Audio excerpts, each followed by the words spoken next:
Hello guys කොහොමද ඔයාලට හුඟ කාලෙකින් මට වීඩියෝ එකක් දාන්න බැරුව ගියා. ඒ හින්දා මං හිතුවා මේ පාර ටිකක් වෙනස් විදිහේ වීඩියෝ එකක් කෙරුවා නම් හොඳයි කියලා. වෙනස් කිව්වට ඒක වෙනසක්වත් නෙවෙයි. මීට කලින් මගේ channel එකෙන් ඔයාලා නොදකපු දෙයක් තමයි අද මං ඔයාලත් එක්ක බෙදා ගන්න හිතන් ඉන්නේ.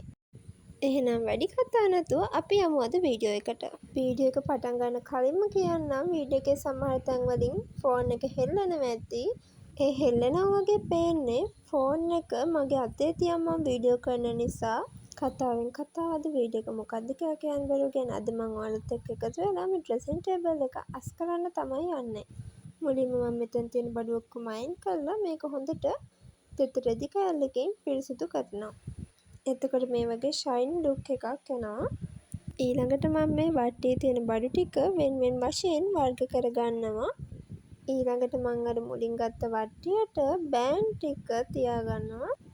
ඊළඟට මම මගේ අනිත් බඩු ටිකත් ලස්සනට අසුර ගන්නවා. අසුරගත්ත බඩු ටික මම ටිකකට අරන් තියනවා. ඊළඟට මම පාවිච්චි කරන පවුඩර් ටික ලස්සනට අසුර ගන්නවා. දැන් අර වට්ටියත් එතනින්ම තියාගත්තා. ඊළඟට මම පාවිච්චි කරන පර්ෆියුම් වර්ගත් ලස්සනට අසුර ගත්තා.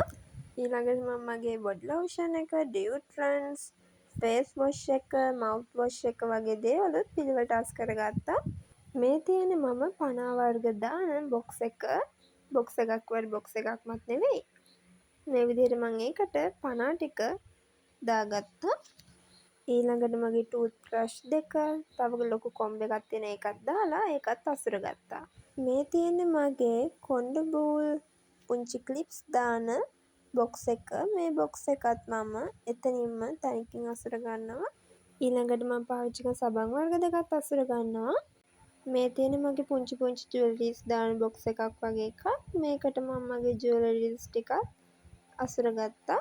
ඒ ජුවලරි බොක්ස් එක වගේ එකත් මම පැත්තකින් තියාගන්නවා. ඊළඟට මම මගේ ලිප් බාම් එක, වොෂින් පවුඩර් දාන එක, තව ලිප්ස්ටික් වගේ දේවලුත් අසුර ගන්නවා. මේ ලිප්ස්ටික් එක මැට් ලිප්ස්ටික් එකක්. මේ ලිප්ස්ටික් එකත් එකක්මයි. මේ දෙකත් මම අසුර ගන්නවා. ඊළඟට මේ පර්ෆියුම් ඔයිල් එක. මේ තියෙන්නේ මගේ බඩු දාන පොඩි පවුච් එකක්. මේ පවුච් එක අපි ඊළඟට අස් කරමු. මේකේ මිරර් එකක් තියෙනවා, බැංගල් එකක් තියෙනවා. එච්චරයි මම මේකට එකතු කරන්නේ. ඊළඟට වොච් ටිකත් මම ජුවලරි බොක්ස් එකේ පැත්තකින් තියාගන්නවා. ෆේස් පවුඩර් එක. මේක ස්මාර්ට් වොච් එකක්. ඒකත් මම පැත්තකින් තියාගන්නවා. මේ මේකප් බොක්ස් එක මෙතනින් තියන්න ඉඩ මදි. ඒ නිසා මම මේක අයින් කෙරුවා. මේ තියෙන්නේ අස් කෙරුවායින් පස්සේ ලුක් එක. එහෙනම් මං ගිහින් එන්නම්. ලයික් කරන්න, සබ්ස්ක්‍රයිබ් කරන්න, කමෙන්ට් කරන්න, යාළුවන්ට දැනගන්න ෂෙයා කරන්න.